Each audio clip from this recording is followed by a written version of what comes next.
Bismillahirrahmanirrahim. Assalamualaikum warahmatullahi wabarakatuh.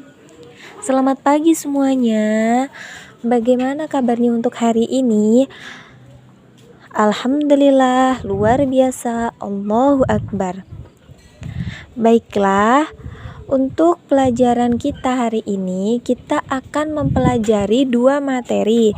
Yang pertama, ada bukti-bukti kerasulan Nabi Muhammad SAW, dan yang kedua, memahami kerasulan Nabi Muhammad SAW.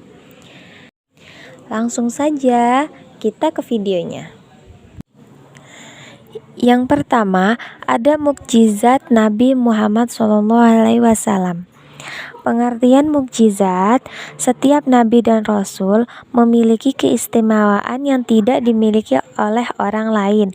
Kelebihan dan keistimewaannya dimiliki para nabi dan rasul disebut mukjizat.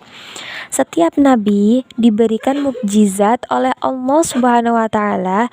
Hal ini karena setiap nabi dan rasul dalam menjalankan tugas menyebaran ajaran Allah Subhanahu wa taala pasti mendapat rintangan dan tantangan dari orang-orang yang memusuhinya. Mukjizat hanya dikaruniai kepada nabi dan rasul untuk menguatkan kenabian atau sebagai bukti bahwa ia adalah benar seorang nabi. Mukjizat datang atau muncul pada saat-saat yang sangat diperlukan. Misalnya, ketika Nabi Ibrahim pernah dibakar hidup-hidup oleh Raja Namrud, tetapi Nabi Ibrahim alaihissalam diselamatkan oleh Allah Subhanahu wa taala. Api sifatnya panas, dapat membakar dan menghanguskan benda yang disentuh olehnya. Tapi Nabi Ibrahim tidak merasakan hal tersebut dan selamat. Ada beberapa macam-macam mukjizat Rasulullah SAW. Selain terjadi pada nabi dan rasul terdahulu, kejadian luar biasa juga terjadi pada Nabi Muhammad SAW. Beberapa peristiwa yang terjadi pada Nabi Muhammad SAW yang merupakan suatu tanda akan datangnya seorang nabi di akhir zaman, dan juga mukjizat diberikan kepada para nabi dan rasul dengan maksud sebagai bukti bahwa dia benar-benar rasul utusan Allah Subhanahu wa taala. Mukjizat juga berguna untuk mengatasi tantangan dan cobaan, rintangan dari kaum yang menentang dan mengancam penyebaran ajaran Allah Subhanahu wa taala. Mukjizat Nabi Muhammad SAW yang pertama, memperbanyak makanan yang sedikit hingga dapat dimakan oleh orang yang jumlahnya banyak. Yang kedua, dapat membelah bulan menjadi dua bagian. Yang ketiga, perjalanan Isra Mi'raj. Yang keempat, dapat menyembuhkan berbagai penyakit hanya dengan berdoa dan mengusap bagian yang sakit. Dan yang terakhir, kitab Al-Quran. Kitab Al-Quran ini mukjizat Nabi Muhammad yang sangat besar dan dipakai hingga akhir zaman nanti. Kehancuran pasukan gajah di tahun kelahiran Nabi Muhammad SAW. Pada masa kelahiran Nabi Muhammad SAW terdapat kajian yang luar biasa, yaitu ada segerombolan pasukan gajah yang dipimpin Raja Abraha atau gubernur kerajaan Habsyi di Yaman, hendak menghancurkan Ka'bah karena negeri Mekah semakin ramai dan bangsa Quraisy semakin terhormat dan setiap tahunnya selalu padat umat manusia untuk haji. Hal ini membuat Raja Abraha berusaha membedakan umat manusia agar tidak lagi ke Mekah. Abraha mendirikan gereja besar di San'a yang bernama Al-Qules. Abraha marah besar dan akhirnya menggerakkan tentara gajah untuk menyerang Ka'bah. Di dekat Mekah, pasukan bergajah merampas harta benda penduduk termasuk 100 ekor unta Abdul Muthalib. Keadaan kota Mekah sepi antara Abrahah dengan leluasa masuk Mekah dan siap untuk menghancurkan Ka'bah. Allah Subhanahu wa Ta'ala mengutus burung ababil untuk membawa kerikil sijil. Dengan paruhnya, kerikil itu dijatuhkan tempat mengenai kepala masing-masing pasukan bergajah tersebut hingga tembus ke badan sampai mati. Peristiwa ini diabadikan dalam Al-Quran surat Al-Fil. Pasukan bergajah hancur lebur mendapat azab dari Allah.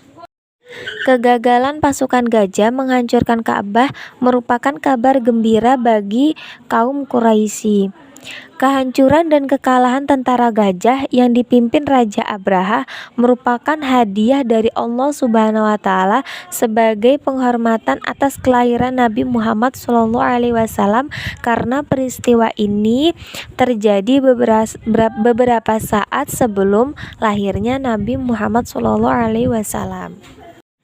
Peristiwa luar biasa masa kanak-kanak Nabi Muhammad SAW. Nabi Muhammad SAW kecil telah memiliki tanda-tanda bahwa beliau adalah calon nabi dan rasul.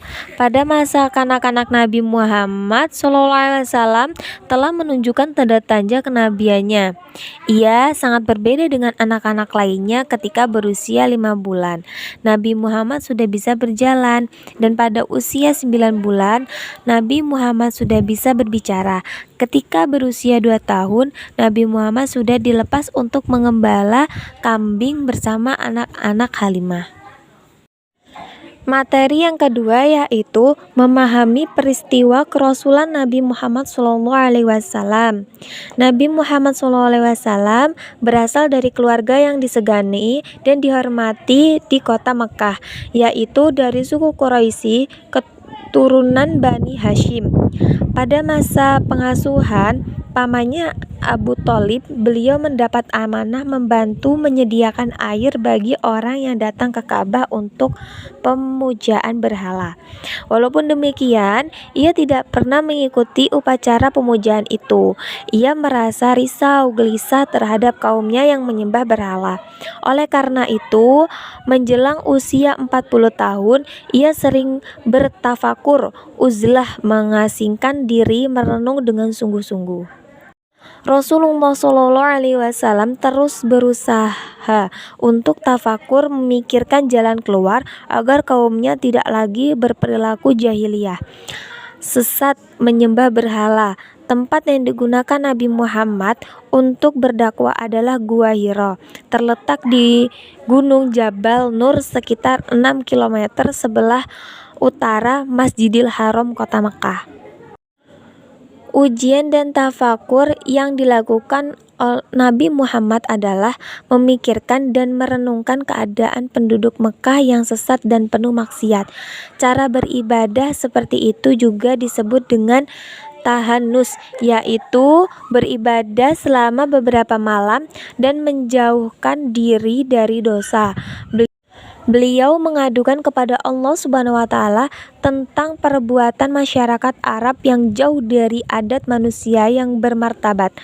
Mereka sering melakukan tindakan tercela di luar kemanusiaan dan penuh kesesatan. Nabi Muhammad SAW sangat prihatin dengan keadaan tersebut dan berharap suatu ketika dapat memperbaikinya.